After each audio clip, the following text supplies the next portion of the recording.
Good morning, everybody, and thank you AIS and APAO for including this course in this wonderful scientific program. This course is about macular surgeries, and with the advent of various techniques and edging therapies in the management of posterior pole pathology, we all know that there is no clear consensus in the standard treatment protocol. So this course will showcase high definition videos of the routine surgical management and tackling all the complications associated with these surgeries and macular holes, foveoschisis, optic nerve head pits, vitreomacular tractions, epiretinal membranes, and taut posterior hyaloids. And the use of various adjuncts, dyes, flap maneuvers in simple and complex cases. So the course objective is to make it clear that no single technique is enough for the various surgical challenges presenting in the macular diseases. So we have a plethora and a galaxy of experts in the field.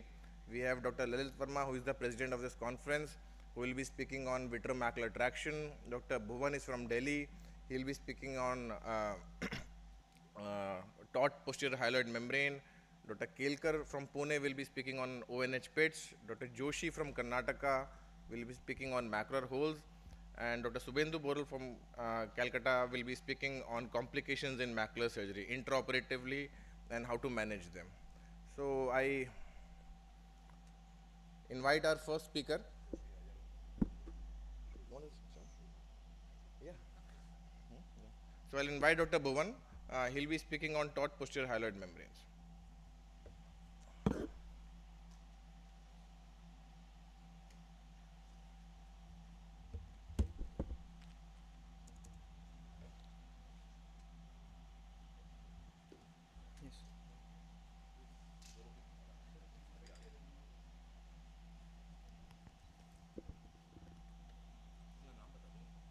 बता रखा है.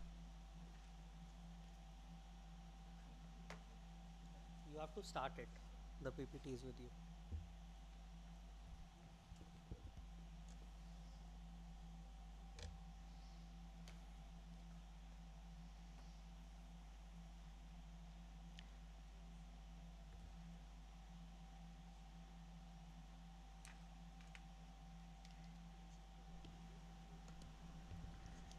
So till they upload the presentation, a very good morning to all of you. I think coming in the morning at 8 a.m. It's really difficult. So I'd like to thank all of you for joining us. I'd like to thank Vishal for including me in his session. And I think this is a very important session for especially for vitreoretinal surgeons involving the conditions of the macula and how to dealing with them. So I'll be speaking on a taut posterior hyaloid membrane. These are my financial disclosures. So as the name suggests, taut posterior hyaloid means that the hyaloid phase has become thick, it's stretched, is adherent to the retina at multiple points. That can lead to anteroposterior and tangential traction. The main cause of taut posterior hyaloid is diabetes, and that is the one of the reasons that leads to a diabetic macular edema leading to tangential traction, and if there is anteroposterior traction, that is also leads to vitreomacular traction, that is VMT.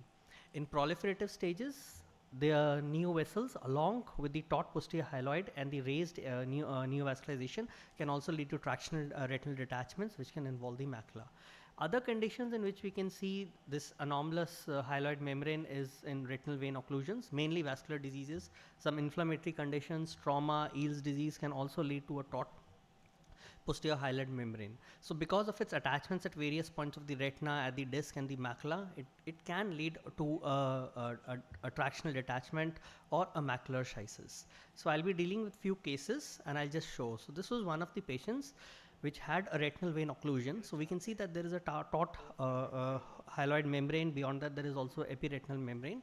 These are different from idiopathic epiretinal membranes because they have got more glial tissue, more fibrosis, and they tend to be much more worse, and they need surgical intervention in most of the cases. So we can see that the macular contour is absolutely distorted. There is presence of a taut posterior hyaloid with some vitreomacular traction.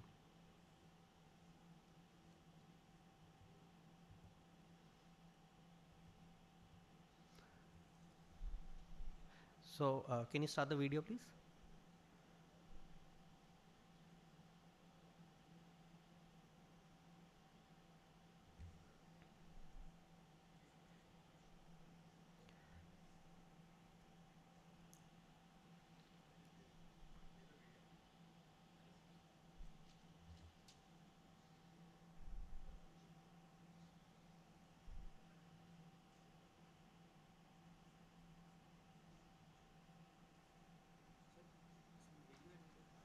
मैंने बताया था ना 5, there are 5 videos which are uploaded. वहाँ से enable कर दो ना, या वहाँ से वीडियो ऑन कर दो, नंबर 1 वाला वीडियो खोल के ऑन कर दो वहाँ से, फिर नंबर 2 खोलना. Is So I'm Dr. sorry with Alessandro the here? technical fault which they are having. Dr. Alessandro is here? He's not there. You recognize him?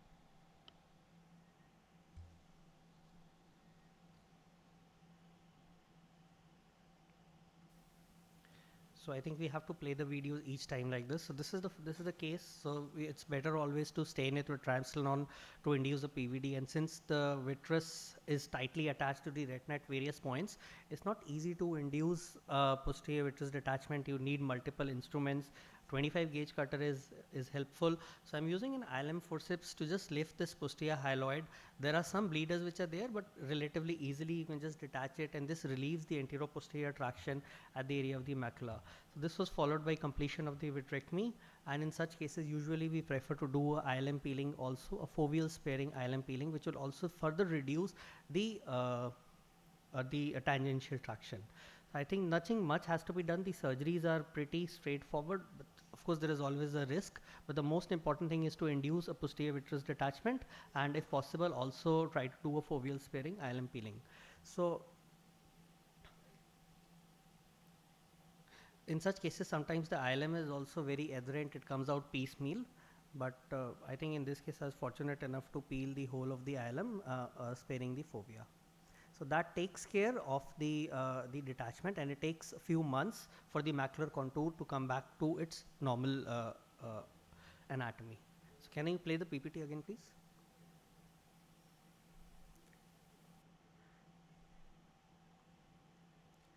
This is not good.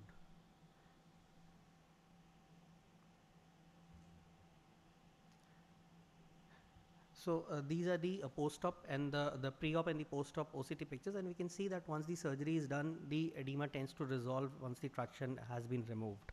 So this is another case. This is a diabetic case, and we can see although the vision was quite good in this patient, the vision was 6/24, but there is presence of a fibrovascular proliferation with a taut posterior hyaloid and a bridging traction that is present in the area of the macula.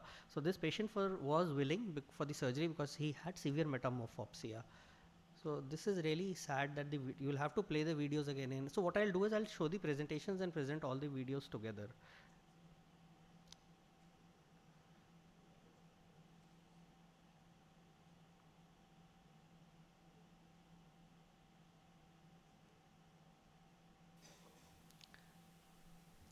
So again, once a vitrectomy has been completed, we have to remove this tractional point. So it was attached at the disc and one point at the retina.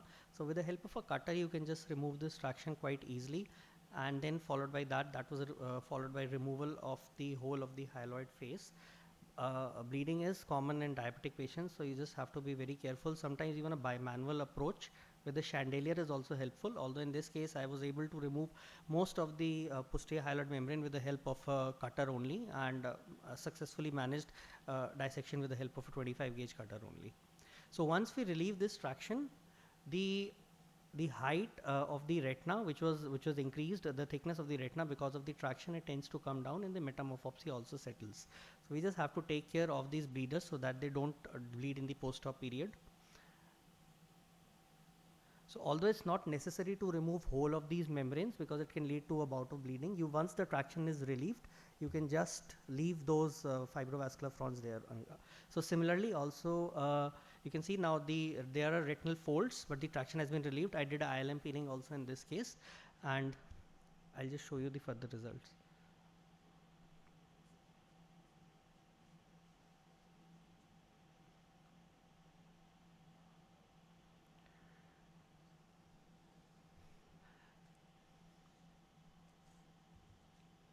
So these are the post-op and the pre-op pictures. You can see that the improvement is quite significant, and this happened within a period of 1 month.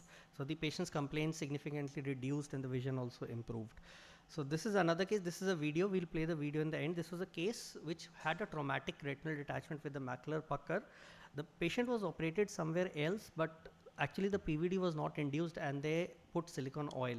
So once I removed the silicone oil, there was presence of a this was like a self-induced taut posterior hyaloid membrane. So I'll just show you the video. Can you play the video, please?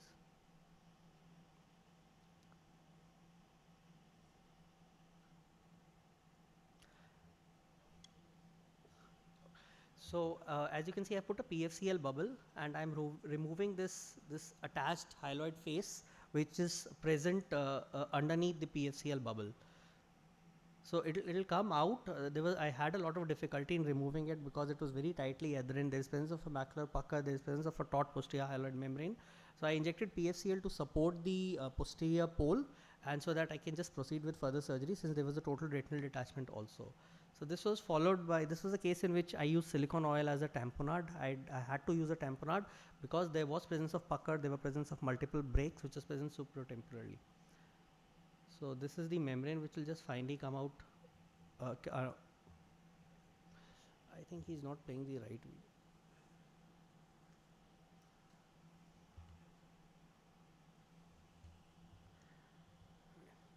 So this was the post-op picture. You can see that there is a well lasered break, and there is under silicone oil. So the traction has also reduced. We can see the layer of the silicone oil, the macular edema is coming down. So these are my last two videos which I'll be showing. As I said, these hyaloid membranes are usually present in diabetic patients. They're very tightly adherent at various points. So these are two videos where I'll be showing where I used PFCL as an agent to dissect these membranes to protect the underlying retina and to prevent bleeding. Can you please play the videos, the last two videos?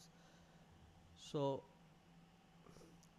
after creating a plane between the retina and the hyaloid membrane, since there was extensive membranes and a taut posterior hyaloid and risk of bleeding, I injected PFCL between the planes. So PFCL, what it happens, it helps in the membrane dissection, and it also protects the underlying retina from creating any breaks or from any massive bleed, which further prevents the surgery. So this is one technique which you can use in diabetic patients if there is very extensive fibrovascular membranes, and it prevents the bleeding. And then this I just followed with a dissection with a 25 gauge cutter. So as the dissection is proceeding, the PFCL continues to seep in between the plane. It further leads to membrane dissection, and the best thing is that even all the bleeders are tamponade, so it does not lead to further bleeding.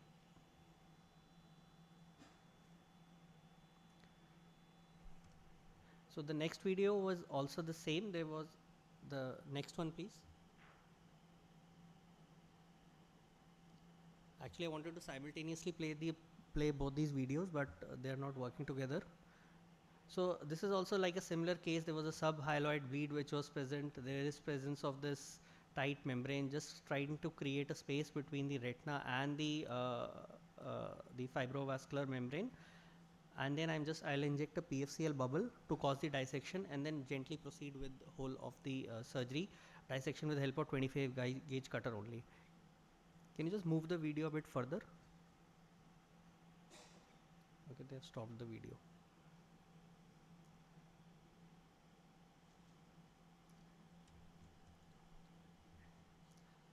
Just move the video slightly forward. So just proceeding with the membrane dissection, I've completed it. Following that, I do a panretinal photocoagulation. Under PFCL, even the laser uptake is much more good because it presses the retina against the RPE. Then this is followed by the removal of the PFCL bubble, and you can see that the retina is quite healthy. The bleeders are also less. This was followed by removal of these residual bleeding and membranes which were there. And since no breaks are created, although there is a traction present at the macula, there is a tractional detachment, but there is no need to inject a tamponading agent since there are no breaks created. So PFCL really helped in these cases. So I think a thick hyaloid membrane, these are the best ways which I think can be handled. So I thank you all for your attention, and I'm sorry that the videos were not working on the screen. Thank you, Bhuvan. Any questions from the audience? Anybody would? Thank you, sir. Nice videos. So I wish to ask, like, you peel the posterior hyaloid with forceps. So, like, is it safe, equally safe, or any time you develop complication, like they say, not to peel diabetic membranes also with forceps, better to use cutter. So. No, I always do a dissection with the help of a cutter only. But sometimes you see, it depends on the pathology. So if it is like a proliferative diabetic retinopathy case and you are directly pulling it, then there is a very high chance that it can lead to a very severe bleeding. So in a diabetic case, it is always better to use a cutter or a scissors, or you can use a bimanual approach, and you can use two instruments. So always better to dissect it first, and once it is separate from the retina, then you can use a cutter to separate it. But directly pulling a membrane can not only create a break but also avulse a vessel and lead to severe bleeding. So Yes. for diabetic cases, it's not good to do a pull. But in a case where there is a removal of a membrane, a non-diabetic case, probably you can just peel these membranes with a gentle tangential movement of the ILM forceps. So But can you elaborate more on foveal sparing ILM peeling, like how to safeguard the fovea and how much area you leave like without peeling? no. So my target is to leave around 500 microns of the central fovea, 500 to 1000, depending on the size of the disc. So I always prefer to start from the infranasal area, because that is the area where even if I have a injury or something, so I'm quite saved. And then the main thing is you have to create you have to make a flap, a temporal flap, and then just lift those edges from each area. So just create it either temporal or nasal. I think that is the best place to start, inferior or temporal. So that is the best place to start. You just remove a patch of the ILM and then you can just raise the rest of it. I think if you see it in a video, it will be much more better. It's very difficult to explain theoretically. I think Vishal must be showing some videos of how to lift a ILM flap and placing it over the fovea and a Actually, macular we are, hole. running a little late in time, so we'll invite Dr. Lalit sir to present his talk. And we can take a common questions also, because the pathology, overlaps. He will be presenting vitromacular traction and epiretinal membrane, surgical tips and tricks.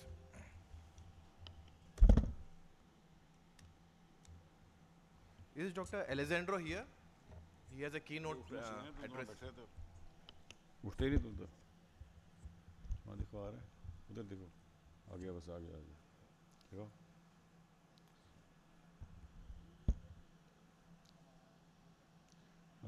good morning everyone, and thank you Vishal for this repeated course. Only thing is timing is slightly early morning, so we have less crowd, but this course is very well designed because this is one of the commonest surgery we do. Thanks to the scientific committee. I'll be talking primarily of two things. One is VMT and other is ERM. I'll not touch upon macular hole or other kind of membranes. This is the latest classification of all these interface disorders, VMA and VMT. And the reason I'm showing this classification is this says macular hole small as 250 and large as 400, whereas we in our practice get holes of more than 1000 and 2000 also. So VMA is where vitreous is separated, but it remains adherent. This may be a normal phenomena also, maybe physiological also, but there is no pull. And since there is no pull, we do not interfere. Most of the patients do not have any complaints, but if there is a complaint, then you go inside, otherwise not. In contrast, VMT is again an interface disorder where the element of pull is there. You see, this is retina is getting tented up. If retina is getting tented up, remember the photoreceptor layer will get pulled up and you may have metamorphopsia. And if it persists for a long time, you may have decreased vision and CME also.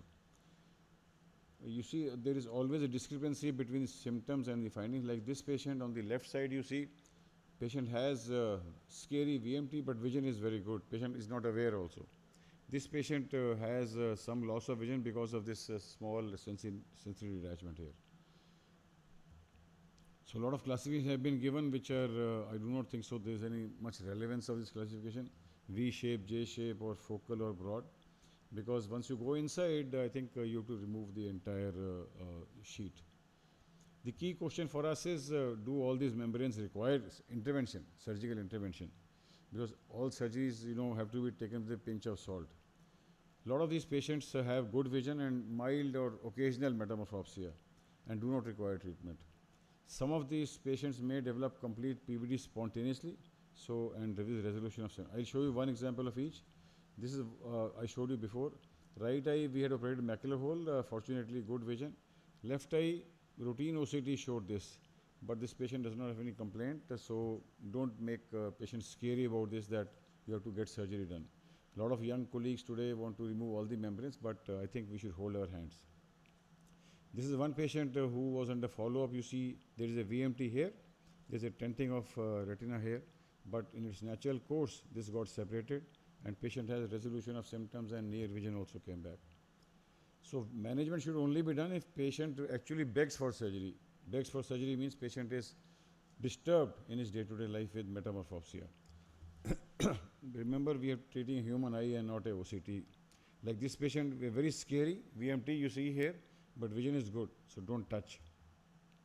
So basic aim is to remove this hyaloid, which a lot of videos have been shown by previous speaker.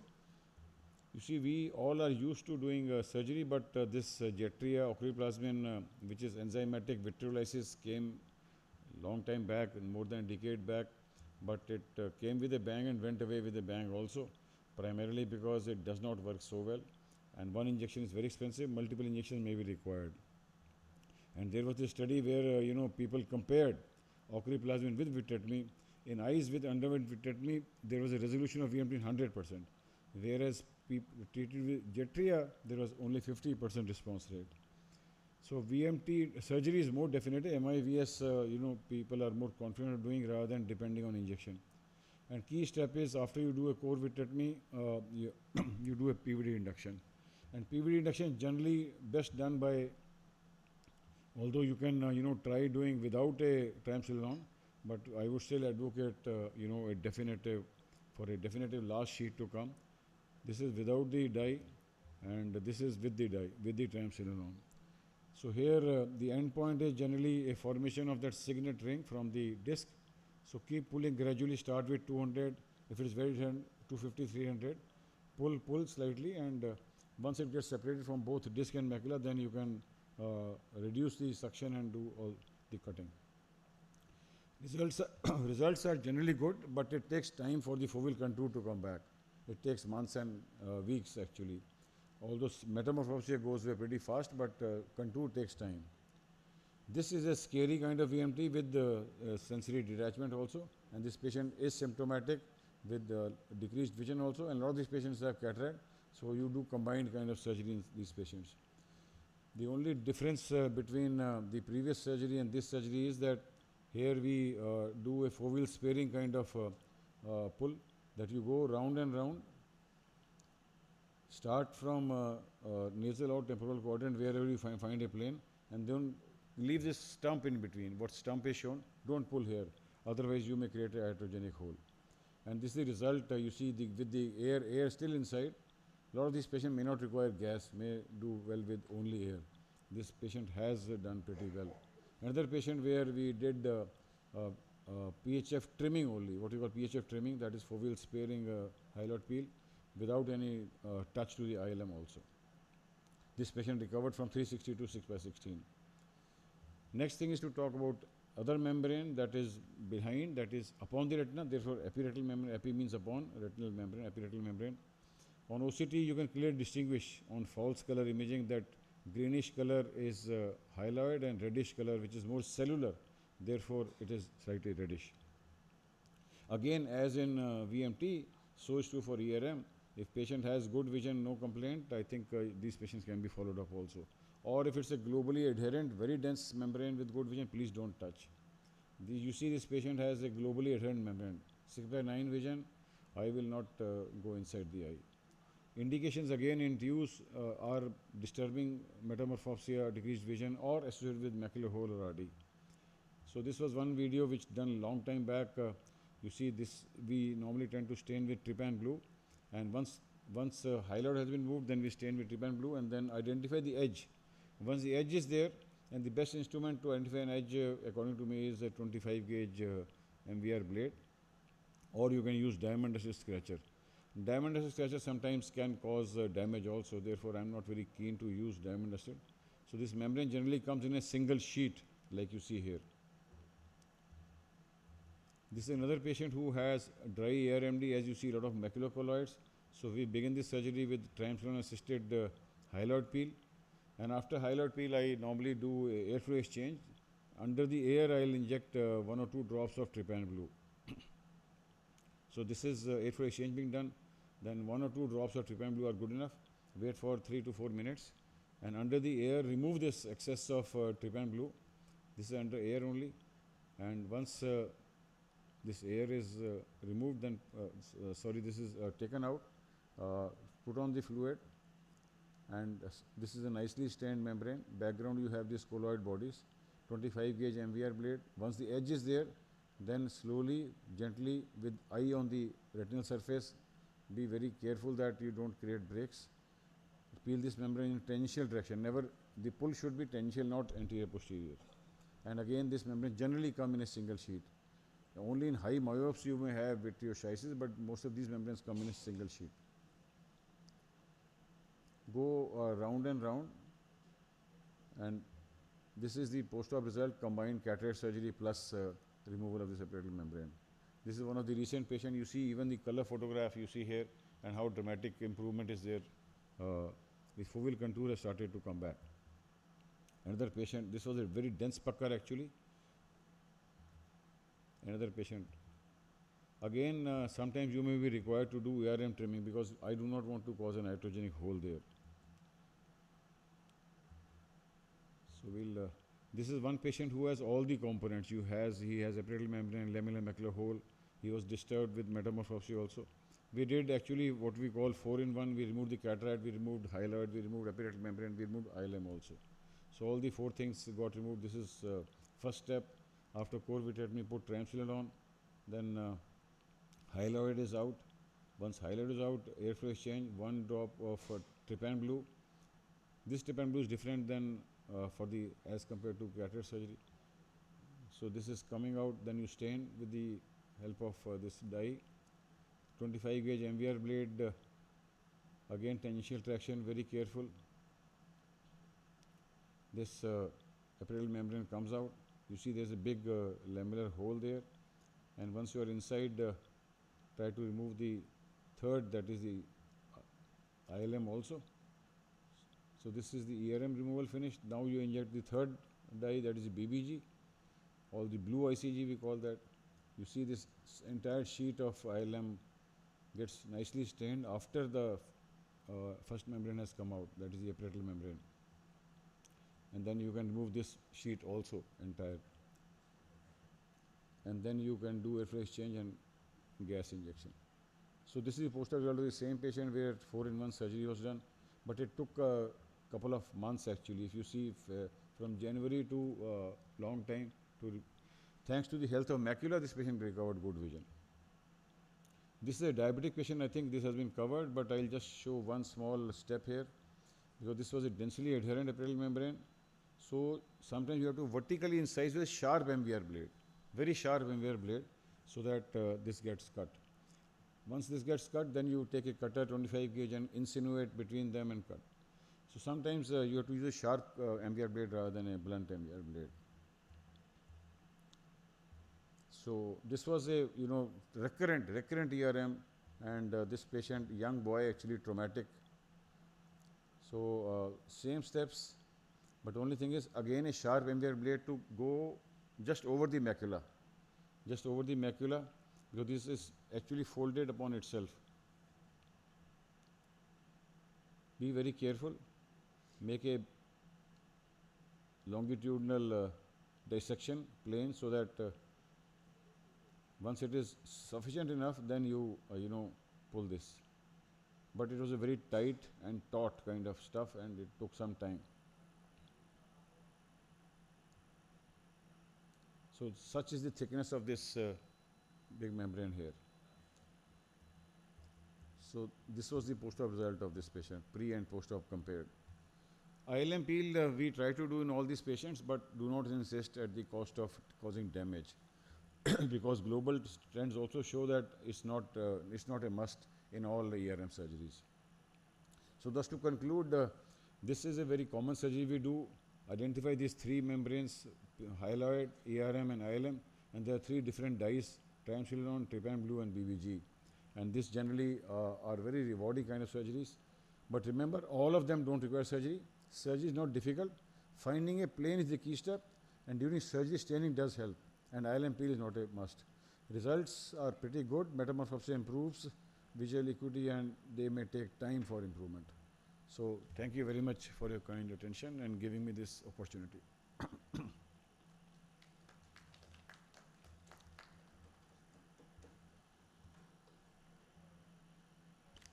Thank you, thank you, sir. My question is whether are you routinely doing surgery for the pseudo holes? No, Pseudo not holes, at all. or is there any apart from the common indications for the metamorphosis, diminution of vision, is there any other indication for doing the pseudo Not holes? at all. I hesitate to do surgery. Unless I told you patient has to beg for surgery. Patient is having good vision. Sometimes Yeah, you never, have to never. operate on 6-9 parts vision also to You get see, that. I don't mind operating 6-9 as long Yes. as patient is demanding. Patient has to be symptomatic. Because I will enter inside vitreous cavity only if, because I don't treat anatomy. You have to treat function actually. If anatomy, though, it's a curiosity. It's more of a curiosity. 6-9, I have gone inside, but patient is disturbing metamorphosis because of either occupational reason or he is a microscopist, or then it's okay. But otherwise, as a routine, 6-9, asymptomatic, no.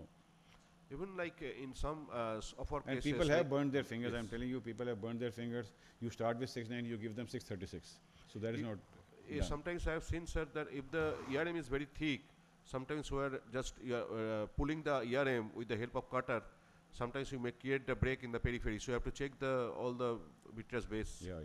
So no vitreous Rule edge out any- no yes. vitreous edge is complete without checking the periphery. That is, I missed that, but you have reminded. Yes. That's a good Thank you, point. sir. Yeah.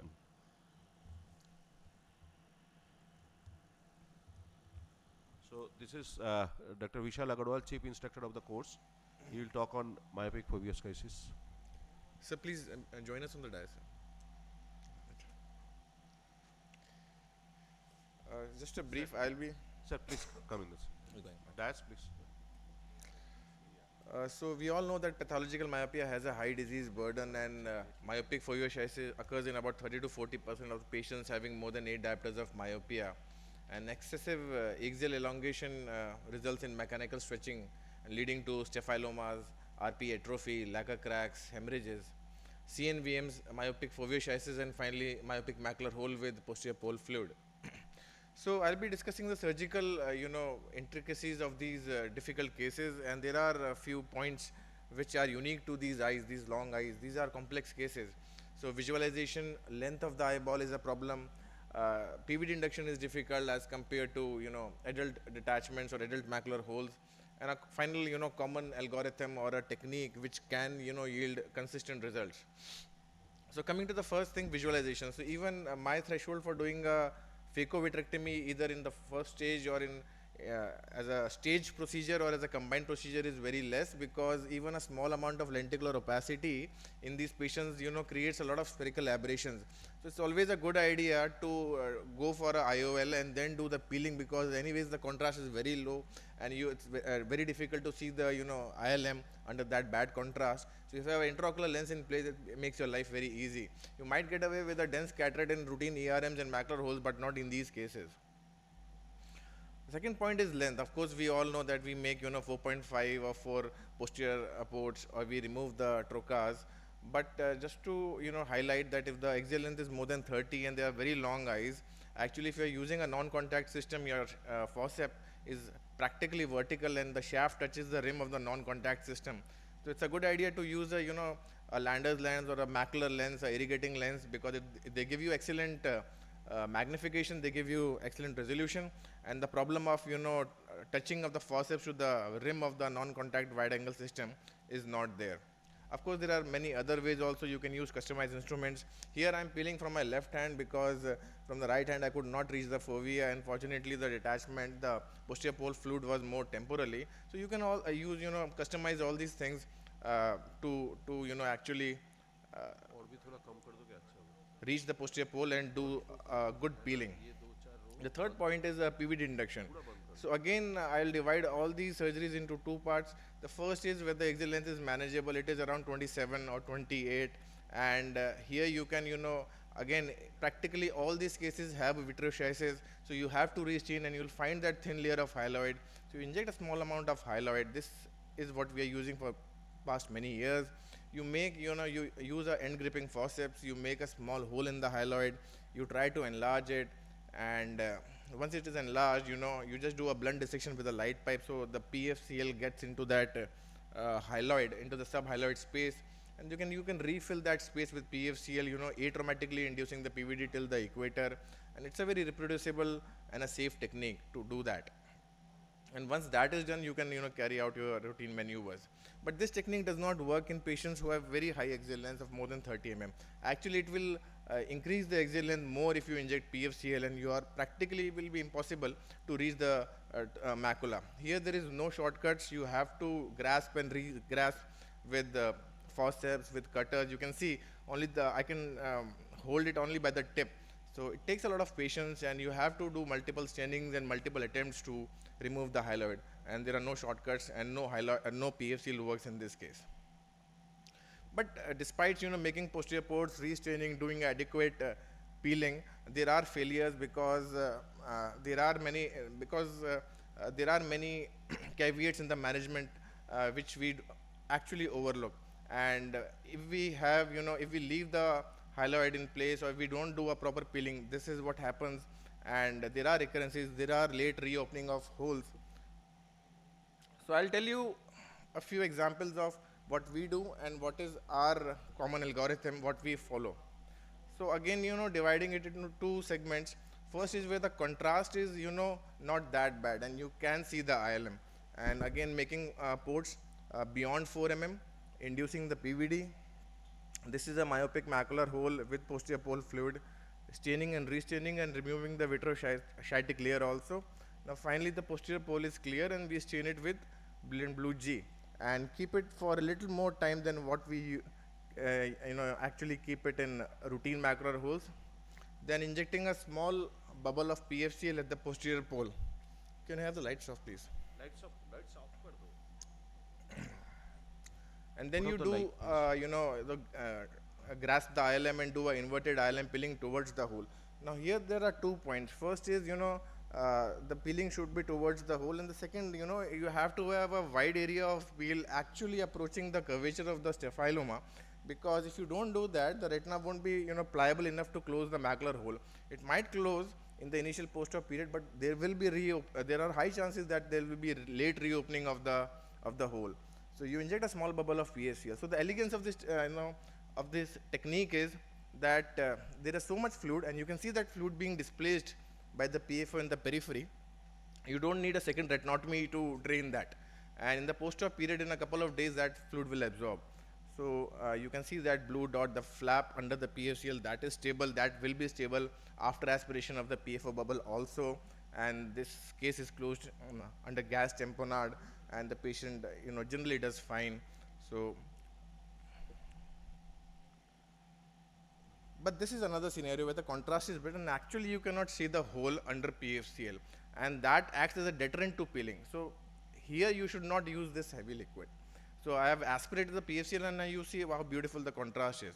So just to exemplify this, this is again a ICL macular hole posterior pole fluid case, and again the ports are very posterior, you can see, and the patient had axial length of 32.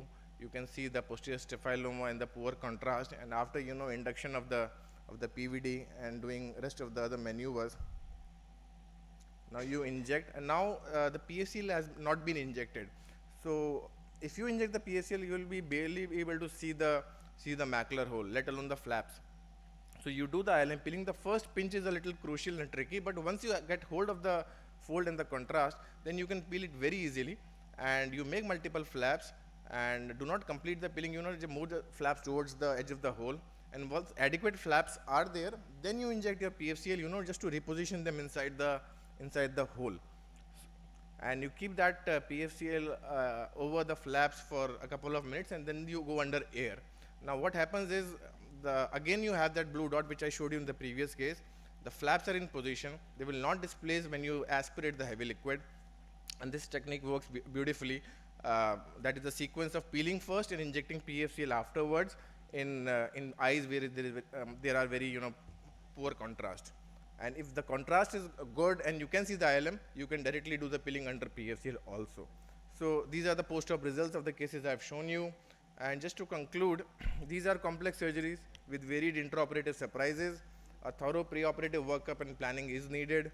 And these are the key to success: combined procedure, adequate PVD induction, multiple staining, longer staining, posterior reports, and of course, a thorough preoperative counseling is very important about the chances of failure, suboptimal vision recovery, and late reopening of holes. Thank you so much.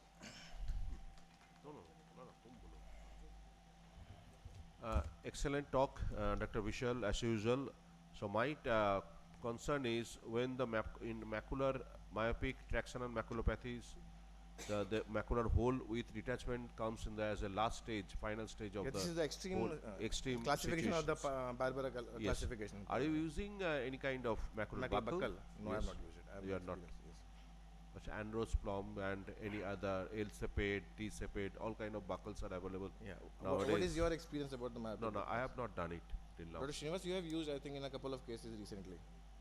Yes, I have used the Barbera Parolini buckle. Yeah. It works really well, especially when you have a staphyloma with macular hole, and only ILM peeling might not suffice. Okay.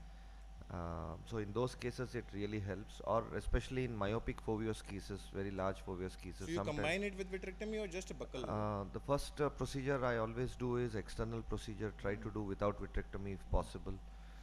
Of course, macular hole, then you have to go inside, but no macular hole, just a VMT or a foveous schisis. I first usually try with the especially the stage 4 what she has described. We try to do it with a buckle. If not, then always you have an opportunity to go in because the buckle stays for long. The advantage of that buckle is it's illuminated and we can use our own chandelier lights. You need not, because it's expensive. The only drawback of this is it's cost around 85 to 90,000 rupees. Yeah. That's the only drawback of that. And are your follow-ups long enough to comment on the atrophy part? No. I have I think 3 to 4 months of experience now in 2 buckles, but I don't have very long follow-ups. Yeah, Vishal, just one comment rather. Yeah. Very nice, excellent presentation. So see, when you put PFCL, the contrast reduces because the retina gets attached. Dramatically. And if there is a retinal detachment, you can stain with the dye. But if you don't have if you have a macular hole without RD in such cases, then I just want to Macular suggest, without RD. yeah, in Yeah. such cases which are pathological maybe, I think staining So I have with injected with BSS also there with a 41 gauge cannula. What I'm trying to tell you is on a detached retina, it's very easy to peel the Yeah, retina so when I the just contrast is very poor. So you can stain it with triamcinolone. I think rather than staining it with brilliant blue, triamcinolone does a good work. I've done few cases with triamcinolone, and you are Myopic macular holes. yeah, pathological. Yeah, because with ILM, with triamcinolone, you know, when you just peel the ILM, then the crystals they tend to move out. So the peeling becomes slightly, the staining becomes slightly better with triamcinolone in such cases. Okay. If there is attached retina. I'll try that. Thank you so much, Dr. Vishal. So I'm inviting Dr. Aditya Kelkar for his talk on optic disc pit. Thank you, Yes-based Dr. Vishal, presentation. for including me in this instruction course. I'll be sharing a video of mine. It's a patient of a recurrent optic disc pit with maculopathy. And we have treated this patient with a amniotic membrane graft after the initial failure of the conventional treatment of the inverted ILM plug. We live in a mysterious world. The human body is no exception to the mysteries. One such mystery exists in our human eye, the optic disc pit. We welcome you on our journey of optic disc pit, where we try and find the right fit for the pit. Welcome to the pit.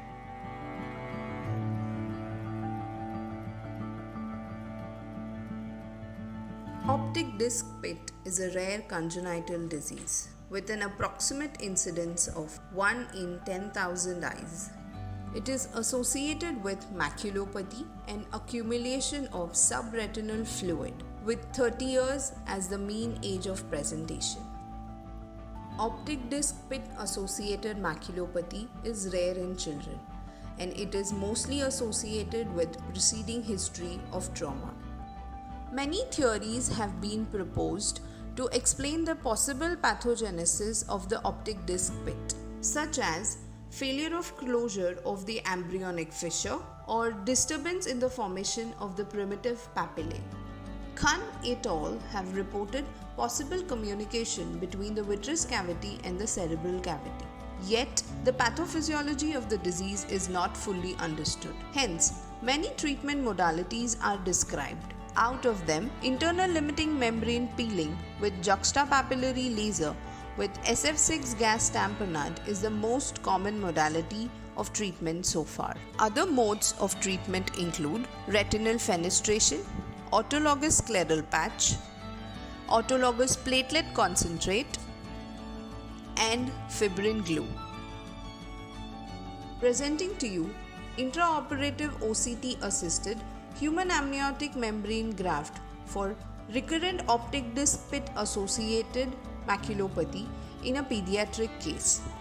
This patient presented to us with gradual progressive diminution of vision since 2 weeks in her left eye. She had no history of ocular trauma, and on fundus examination, it revealed optic disc associated maculopathy. Swept source OCT confirmed the findings with presence of maculopathy and retinoschisis. Thereafter, the girl was operated with the most preferred mode of modality of internal limiting membrane peeling and tucking with internal limiting membrane flap, with one flap covering the optic disc pit with the other addressing the maculopathy.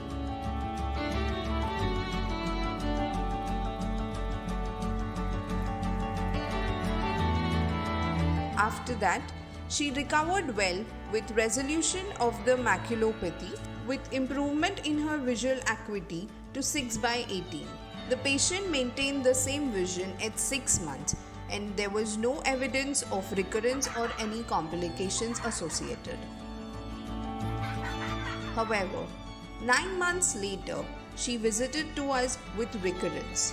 On examination, anterior segment examination was within normal limits. Fundus examination revealed the recurrence of maculopathy secondary to optic disc pit, and swept source OCT confirmed the findings of maculopathy with retinoschisis. Our search began for a better and an innovative technique to seal the optic disc pit and to give the girl her vision back. We fumbled upon a very innovative technique mentioned by Rizzo et al. Recently for the management of optic disc pit associated maculopathy in treatment naive adult patients using 1.5 mm human amniotic membrane graft.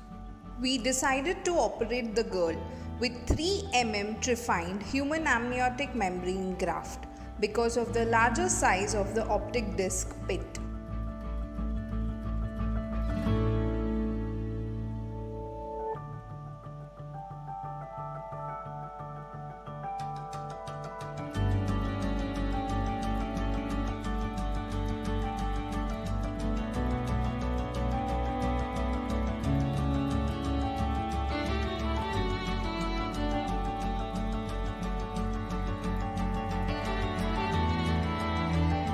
After triphination, the graft was stained with brilliant blue. Later, with the help of intravitreal forceps, the graft was directed into the eye and onto the optic disc pit. The visual feedback offered by the intraoperative OCT and the larger size of the graft was helpful in ensuring a snug fit of the patch graft into the optic disc pit.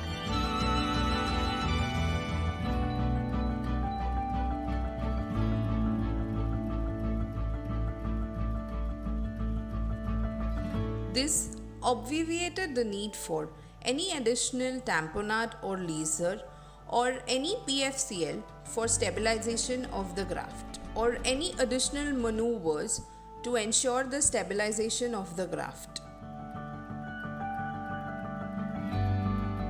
To our surprise, we observed dramatic resolution of the maculopathy and retinoschisis within 48 hours. And the best corrected visual acuity improved to 6/18. This could be attributed to the already vitrectomized status of the eye along with using a larger graft which was easy to maneuver into the optic disc pit with the assistance of intraoperative OCT. This treatment modality is new and has the potential to become the mainstay of treatment in treatment-naive patients and as well as in patients presenting with recurrence.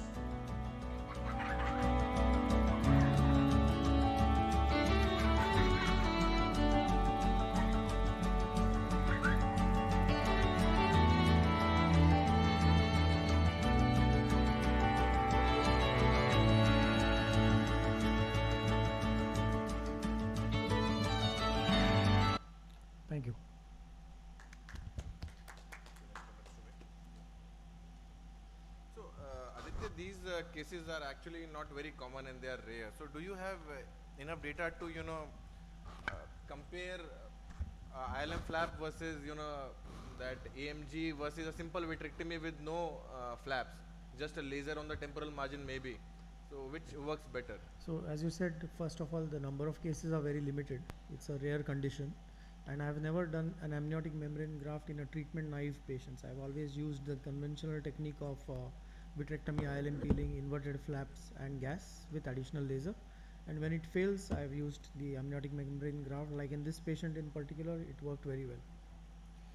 But if it's working so nicely, there is no harm in using it as a primary modality. Yeah, I do also. agree. Looking at this promising result, I feel that I should use it for all primary patients as well. Hardly 2 or 3. And what is your take on a patient, young patient? We generally operate very late when there is a lot of RP atrophy. The patient is with 612, 6/9 vision, with a ONH pit, with the neurosensory detachment. Do you go in and operate these cases? Because the surgery can be difficult in pediatric population. Yeah, the tendency to delay the surgery is rightly so because of the high chances of recurrence in these patients, and of course the visual acuity in majority of the patients is between 612, 618. So not that the doctors are reluctant, but also the patients are at times reluctant and the parents are reluctant to get the child operated so early. But probably like in every other case where we feel that early treatment is better, I'm sure I think optic bit with maculopathy also will be no exception. And do you have any experience of sclera going inside the pit and working? Because I just recently heard Dr. Dogra, Dr. Mohit, and he was actually making a small scleral flap on the same eye and inserting inside and it worked beautifully for him. Correct. I've also seen the results by Dr. Parag Shah as well as Dr. Dogra. They have described their results of scleral patch graft in optic disc pit. What I don't like about the scleral patch graft is that you will have to dissect the conjunctiva and make a small opening in the same eye. At the same time, the sclera appears to be less pliable compared to the amniotic membrane graft, which is more like a chewing gum you can stuff into the optic pit, and it's more malleable, I think. Thank you so much. Thanks. The next speaker is Dr. Srinivas Joshi, a prolific VR surgeon from Hubli, Karnataka, and he'll show his wonderful videos on macular holes, case-based use of flaps, grafts, and other adjuncts. Good morning, everyone. At the outset, I would like to thank AIOS and Dr. Vishal Agarwal for including me in his IC. I think this is a successful 4th or 5th instruction course running, and it's been quite successful. So I'll be speaking about the flaps and the grafts in the macular holes. So coming to directly, I'll jump to the videos. If you can see here, this is the first what many people have described it. We described it like a petaloid fashion, especially in the extra large macular holes, not in very just large macular holes, but in extra large macular holes. So what's the advantage? It's like a flower petal pattern. Even if one flap goes off, the rest of the flaps will still remain. If you look into the earlier description done by Dr. Navroki, there is a quite significant amount of flap dislodgement which happens in these kind of cases. So to avoid that, and if you think that the flaps are too large, you can just trim it and then try to just stuff it inside. So it usually gives a good results. So then do a careful fluid air exchange, and then you can see the post-op there is a type 1 MAC hole closure. Now coming to the next set is, if you think that okay, this is the flaps might keep coming outside, then nowadays we have started using under PFCL. Under PFCL, the advantage is the flaps get stuffed inside the MAC hole. So the flap dislodgement is almost zero in any of these cases. So as you see here, I'm just trying to pull the flap in the similar fashion that I showed in the previous video. But the only difference here is it is done under the PFO. If you have IOCT, just to show that how the flaps cover up the macular hole, and then do a careful fluid air exchange, and then you can either use the gas or the oil tamponade based on the patient criteria. So we just published it, the surgical outcomes of petaloid multi-layered inverted almost around 103 eyes in especially extra large macular holes, and the average MAC hole size in ours were more than 800 microns MLD. So there was a 92.2% of eyes with type 1 closure. So coming to the next is the temporal flap technique, which is also quite successful. But the only thing is the compliance with the patient positioning is very, very important here. Otherwise, there are chances that this might fail. So it's not a very difficult or challenging surgical maneuver. It's pretty easy. You just have to take the flap from the temporal area and then just try to cover it up. And then do a careful fluid air exchange on the disc side so that the flap still keeps remaining folded. So coming to the next, what's the advantage? It's decreased incidence of downfill has already been reported with the technique of the temporal flap technique. Now, if you see the classic ILM versus temporal ILM, the temporal inverted flap in fact has a 60% of EZ and the ELM rate restoration. Now coming to the next technique is in case where there is no ILM at all, there's a failed MAC holes, then how do we proceed further? So this was again a case of failed MAC hole where you can see the edges of the ILM has already been peeled large enough. There are various ways. You can either put a viscoat inside the MAC hole so that the flap stays inside the macular hole area, or you can just put a PFCL and then slide these sheets. The only difficulty under PFCL is the sheet might not come as easily as without PFCL. As you can see here, there is no counter pressure. If you put PFCL, then there can be a counter pressure. So you can easily peel it from the temporal area and then just try to stuff it inside the MAC hole, because the viscoat will be holding these ILM flaps. And this is the post-op vision, and there is a good type 1 recovery in these set of cases. Now coming to the next technique is the macular hydrodissection technique, which was again recently also published in the International Journal of Retina. So I'll be just showing here how do we do it. Here we use a 41 gauge cannula and just try to induce a macular detachment. Some people call it as a macular hydrodissection technique, some people call it as macular detachment induction technique. So various technique, but the technique is same. Just you have to induce the detachment in all the three sides. Avoid detaching the retina over the papillomacular bundle, as it might injure it, but make sure that the fluid wave passes out through the MAC hole. The whole intention idea here is to lyse the 360-degree attachment of the edges of the macular hole, which is stuck to the RPE. That is what is hypothesized. So these cases usually work well in type 2 closure, where there is a flat closed MAC hole, so a flat open MAC hole, where the edges of the MAC hole are really stuck. So if you see here doing a fluid air exchange, you need that bullosity to come to the center and detach the edges of the macular hole. So this is the pre and the post-op. Out of my 5 cases, 3 have been successful and 2 have not been successful. So what's the mechanism of action?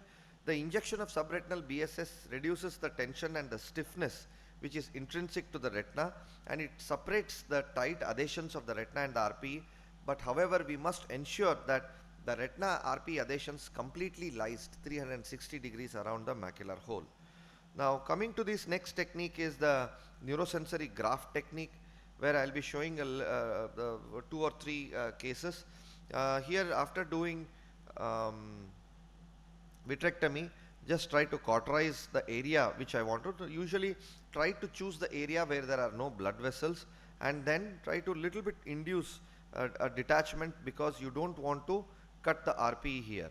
So here you can either do a unimanual or the bimanual. Earlier I used to do bimanual surgeries, but now with the unimanual, with the single hand itself, it is quite comfortable.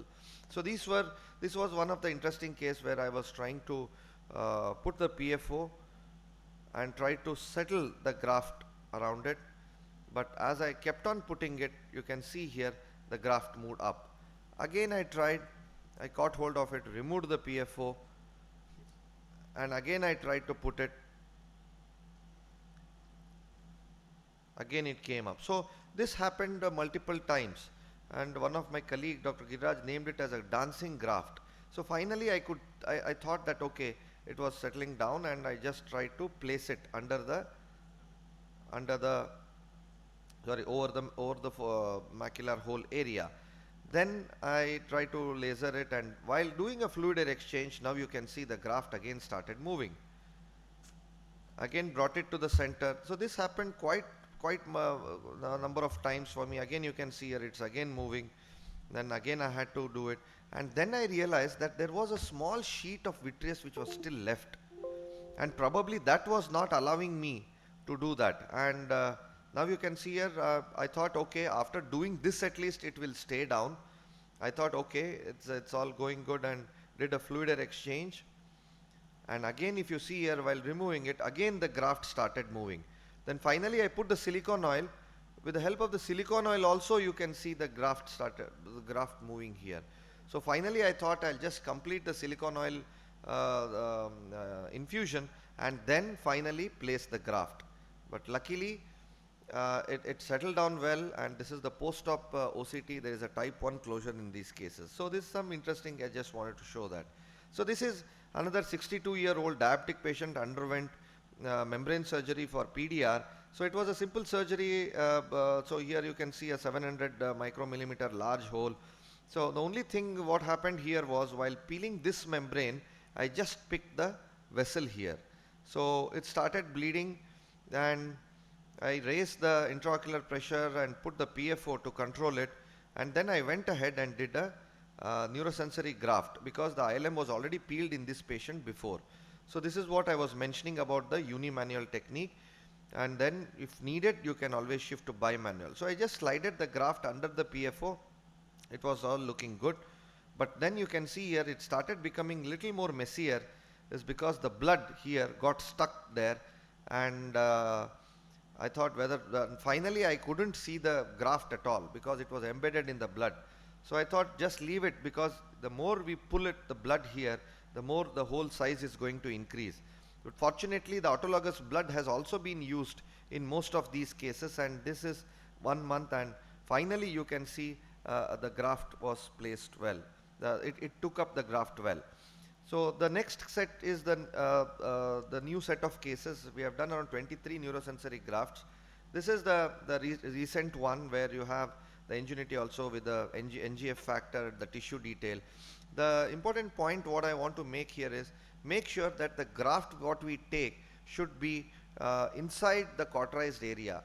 Never take the area which is cauterized, because that might contract after putting that. So this is the unimanual technique which I was mentioning about.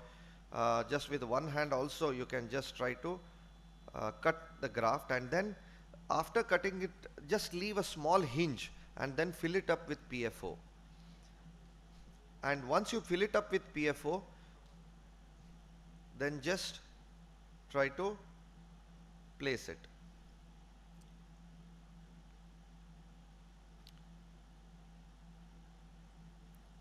Just slide it under over the Mac hole, and then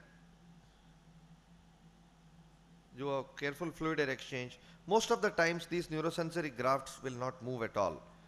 So this is the first week post of Dr. Vishal.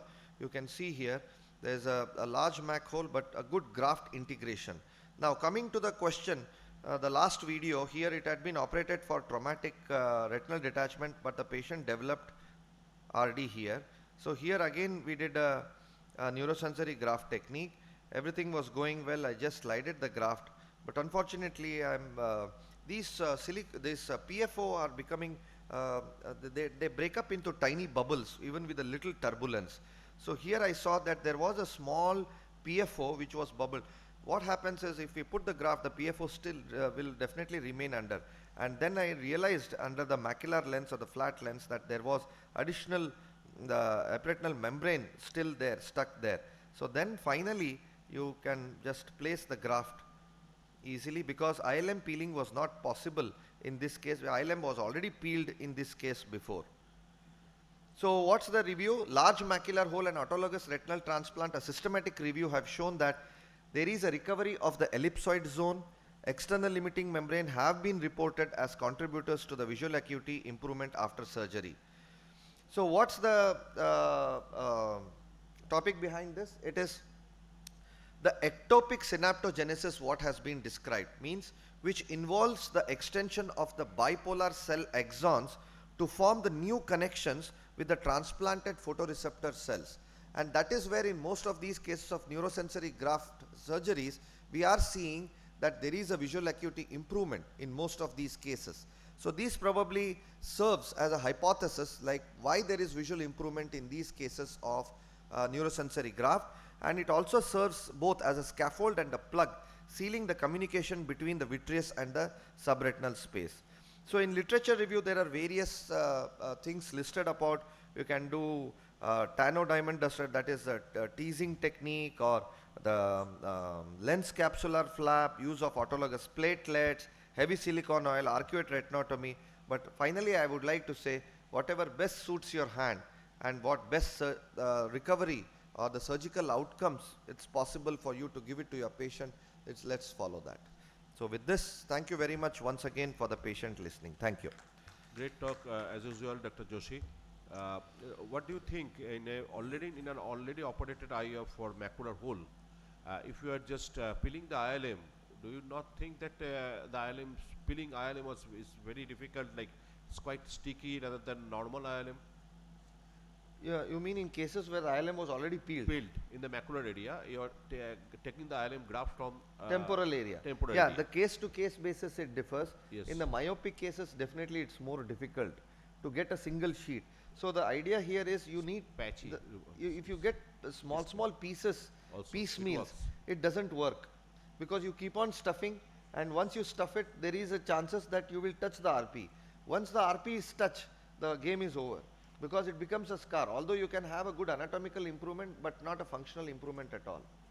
Another thing during the this ARG autologous retinal grafting, you can use the DDMS or the Finesiflex loop to move it, to harvest the graft from that and slide it under the PFO. So what we are doing here, sir, if you see here, I'm just catching the edge of that macular hole and then just slide it. I agree with your point. You can always do with the diamond dusted forceps also. If need be, we can do that. Otherwise, you just, it comes very beautifully under the PFO. It's just like sliding it up. Just slide it and leave it. It usually stays under the PFO because of the counter traction. So all these cases of retinal autograft, you have used silicone oil as a tamponade, right? No, the gas. The which I showed here recently operated was gas. But some oil also. Only if the patient says that I am not able to travel. Do a prone positioning. Okay. Only in those cases. Otherwise, gas works fantastic. But gas literally works fantastic. Because what I use where there is no ILM is HAM, human amniotic membrane. And I think it is a less traumatic alternative to what you are saying, and the results are equally good. So what is your experience vis-a-vis the visual acuity gain or maybe the neurosensory development over that area, ham versus retinal autograft? Good question. I think that it is less time consuming also. You know. There is a very good paper described by Stano Rizzo on where he has used a multiple of these and tried to compare it. Amniotic membrane, it just makes the anatomical closure. It stays there, and he has showed even the papers or the videos or the photographs where it stays for many months or years. It is just like a scaffold. It just scars up. It's just a tissue which plugs the tissue loss. But here what we see in these autologous retinal transplants is, it is the person's own retina which has the Muller cells, which has the glial cells. So what happens, the ectopic synaptogenesis, that means it is going to form connections with the remaining axons of the adjacent retina. That is where most of these neurosensory graft techniques have been shown to improve in the visual acuity. You see any paper, I just showed the meta-analytic paper as well, where it has shown that there is a good improvement. Restoration of ELM, restoration of ellipsoid zone has already been seen in these cases. So this will not be possible with the amniotic membrane. But don't you think only the scotoma size decreases and whatever vision gain is there is because of some eccentric fixation? Could be. That's what they call it as the ectopic synaptogenesis. But still we are seeing a visual improvement. I agree with your point that there could be an ectopic shift of the visual improvement, but we have not come across any patient who says that there is a scotoma or anything, because these patients usually have less visual acuity. They don't improve, but any 1 or 2 lines of visual acuity improvement in these cases, they usually appreciate it better rather than a dissatisfied multifocal with 6.6 or 6.5. Thank you, Just to Dr. make, Joshi. make a small point, Yes. we have done around 10 of such cases. In the initial cases, what problem we faced, as per, because we're trying to fix it, that in one of the case, I traumatized the, in the, that macular bundle area, and thereafter there was a development of CNVM in that case. Secondly, in the initial times, we don't used to take the graph as it turns to be smaller in size later on, contracted. Maybe the reason because we took it from the areas where we had done the cauterization. So over time, when we modified the techniques, we have seen that there is an initial plug formation at the site of where the retina adhesions are there, and over a year you cannot even make out that there was some graft there merges beautifully into the case, and that is a scenario. One case we had graph contraction, and in one of the case, because of the using that as the sir was saying, I used that diamond dust and traumatized the actually that area, and there was a development of CNM. Those two experience which I had in these cases. Thank you. Thank you. So just one comment, I think very nice presentation, very nice videos. I think this autograft which we are all discussing, I think these are probably we have to explain and counsel the patient that the vision gain will be very limited. Limited. So before going for a surgery, for these surgeries which are quite, the outcome would be probably 1 or 2 lines. So you have to you have to make them clear about the risk and benefit. I think every patient is not fit for this surgery, but I think the results are good with with both AMG as well as with the retinal auto transplant. Yes. Results are good. Now regarding which one is better, I think we need more evidence, more data. Both the Evidences techniques has are already been published, sir. There are meta-analytic comparison between the amniotic. You can just go into the literature. I think even Darius has also done a series of patients with AMG, and he Yeah. is showing good results, with AMG. Yeah, So, the good so results. both of them. The good results is in the sense of type 1 closure of anatomical improvement. Visual acuity. The whole closure So- rates. So, anyways, the point is we're fighting for 1 or 2 lines of Yeah. visual I think the conventional approach which you showed initially is very good. the best. Is the best. Which Of you course, can stuff these we should not venture it Yeah. initially. and most of these cases These already are have the cases where the ILM is not available. yeah. And Only in those cases we try to do this, and not in in the some of cases these where. cases the RP is already atrophied. In those cases long-standing they will not macular benefit. Yeah, so most of these cases it is already. These are usually long-standing cases, 6 months, 1 year. Actually, we are So I running think, out of time. So we have to be very careful. Very nice presentation. So, but Thank you, Dr. Joshi. thank you. Now invite the last talk of the session by Dr. Subhendu Kumar Boral, and he'll be speaking on misadventures in routine macular surgery and their management. Thank you, Dr. Vishal. Thank you, APAO and AIOS for giving me the opportunity to participate in this course. Like my topic is misadventures in various macular surgery. I should not say it is misadventures. These are my adventures all in standard procedures. I was following the standard procedure, but some kind of unintentional happenings happened in my cases. Like first of all, in one of my cases, this macular ERM, standard macular ERM surgery turned to retinal detachment. You can see it here.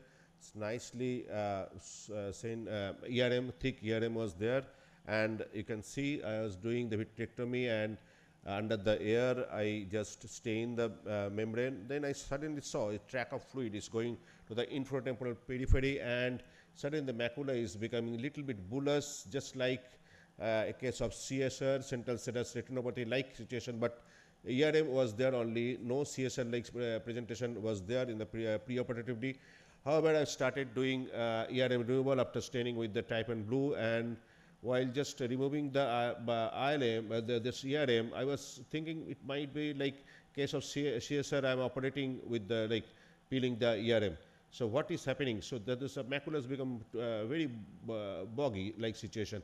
Suddenly, I have noticed that there is a huge retinal detachment, and you can see retina is almost retrolental. It is absolutely, you can see the subretinal layer is pushing. Now I have injected the PFO here, and I've examined periphery that infusion cannula, just behind the infusion cannula there's a kind of dialysis, or the cannula is going through the retina. So there was a large break. So I settled the retina, did fluid exchange, did laser all around, and finally silicone oil injection. So I've seen that it was roughly it was almost 4.1 millimeter just beyond the isophakic case. So always try to remember that there might be anterior insertion of the varicellata. So for that situation, this kind of complication may happen. So it's not in your hand. Second is intraoperative macular hole formation, like I was operating this case of submacular hemorrhage, and while after doing vitrectomy, standard procedure after this vitrectomy, I have injected subretinal tissue plasminogen activator. While injecting the subretinal tissue plasminogen activator, you can see it was done nicely. And then again, I am injecting subretinal anti-VEGF injection. While injecting the subretinal anti-VEGF, because of the volume overload, there is a kind of foveal blowout. You can see the blood is coming out through the fovea, and what to do in this situation. So in this case, I was a little bit perplexed, so I did just little bit of fluid exchange. After completion of fluid exchange, just to aspirate out the fluid and try to oppose the whole margin in this situation, because subretinal space there was subretinal TPA, and should I remove this TPA along with blood, making another retinotomy? I have not done anything in this situation. I was fortunate enough that the hole was nicely closed without doing any kind of management, like only just to aspirate out the fluid through the fovea only and opposing the neurosensory margins.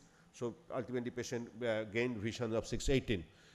But every time I may not be fortunate enough, like in this situation of some macular hemorrhage, intraoperatively I didn't realize the foveal blowout, and postoperatively after 3 weeks I have seen although the hemorrhage part has cleared up, but there was a small macular hole at the end of surgery. So I didn't pick up at the intraoperatively.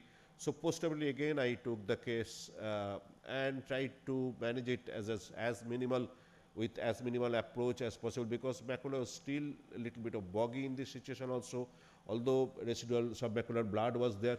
So I did temporal that ILM flap what Dr. Srinivas Joshi was telling, and only the temporal flap, nothing, not to peel the ILM from all around, because it's not an not a primary hole. It is a it is a secondary hole. So I just peeled the ILM and just covered the this macular hole with this flap only after doing fluid exchange.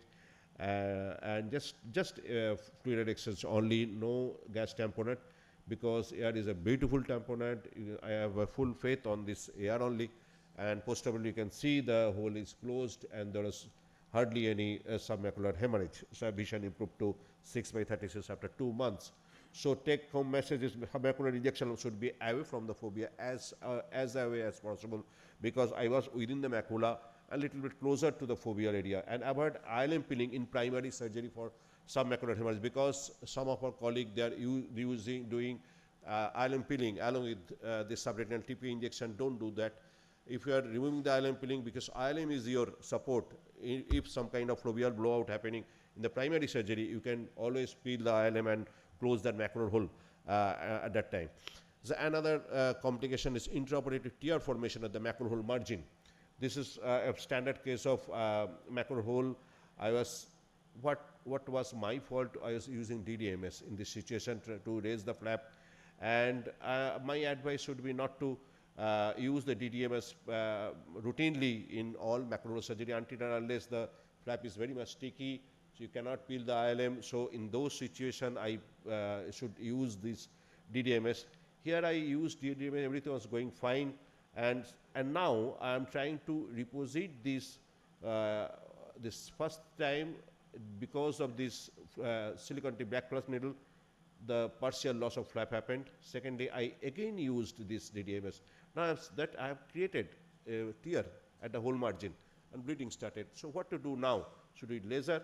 So I have not done anything. I completed a fluid exchange, just try to place that clotted margin along with the ILM flap over the macular hole, and just see I was fortunate enough the hole was closed without any evidence of tear formation. And all around, when I took the scan, you can all around 360 degree, the tear was hardly visible. It was totally healed up after 4 weeks. You can see nicely, you can show the OCT to the patient also. So take home message, avoid DDMS in primary macular hole surgery.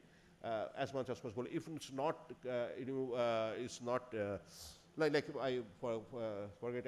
I'm just coming to my fifth complication: intraoperative foveal tear formation during subfoveal PFCL removal. It was a absolutely subfoveal TFCL, and I was using my micro VFC after removal of this.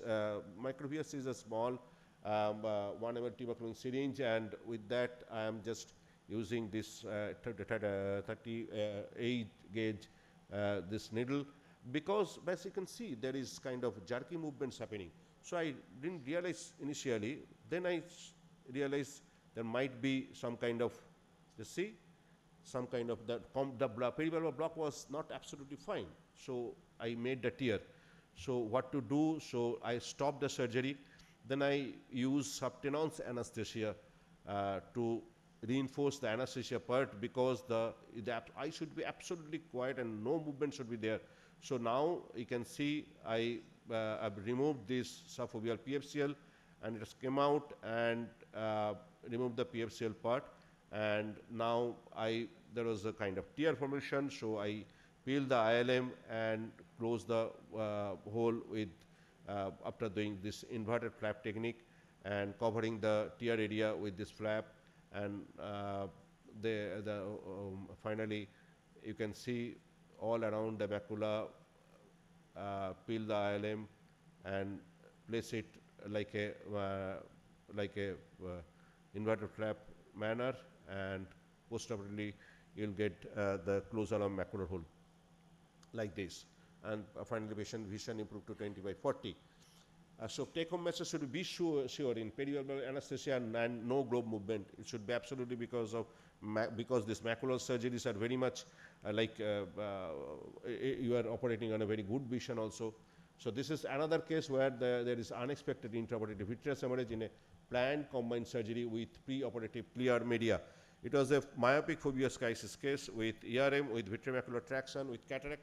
Plan was phaco, IOL, VIT, ERM removal, ILM peeling, FG, and I was supposed to see the media should be absolutely clear. It should stain the ERM and ILM peeling after doing cataract surgery. But while doing the cataract surgery, you can see, sorry.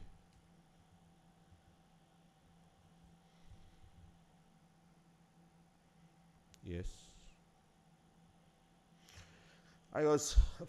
My field was, there was almost no glow and a lot of vitreous hemorrhage. That was quite unexpected for me. And the media should be absolutely clear. I cleared up all the vitreous hemorrhage. I was still in dilemma. The media should be clear. What has happened here? So there was a kind of clotted blood. I pulled up it gently and removed all the blood. Then I discovered a kind of, I can see kind of linear tear just inferior to the disc here. So then I thought it must be the secondary break for the this globe perforation. It has already happened. So inferior break was secondary, and there must be some kind of primary break which is in the superior quadrant. So I did fluid exchange, then stained the ILM. It was a quite old video. I used to do the stain the ILM under the ear. Now it is not. Then I make the infusion on and put my silicon tipped cannula, just not to avoid this the area, this fluid jet injury, but still the detachment happened from the superior part. So because of this primary break in during perivalvular anesthesia. But my target was to complete the foveus crisis part and remove the ERM as well as ILM first. Then I can manage the other complications. What you were supposed to do in your case, because I've done the phaco, now I've treated the macula, now take care of this perforation part. So one break was there inferiorly and the retina was on inferiorly, and there was localized detachment superiorly. I removed all the peripheral vitreous, unified the 2-3 that breaks inside in the superior part, and cauterized all the breaks, did fluid exchange and settled the retina, did laser superior to the break and inferior break also. And for the primary break also superior, inferior break was in a secondary break, and finally ended up the case under gas tamponade. So like these, and postoperatively you'll see the retina is absolutely on after 2-3 weeks, and you can see good macula, so you can save the eyes and save your face as well. Thank you.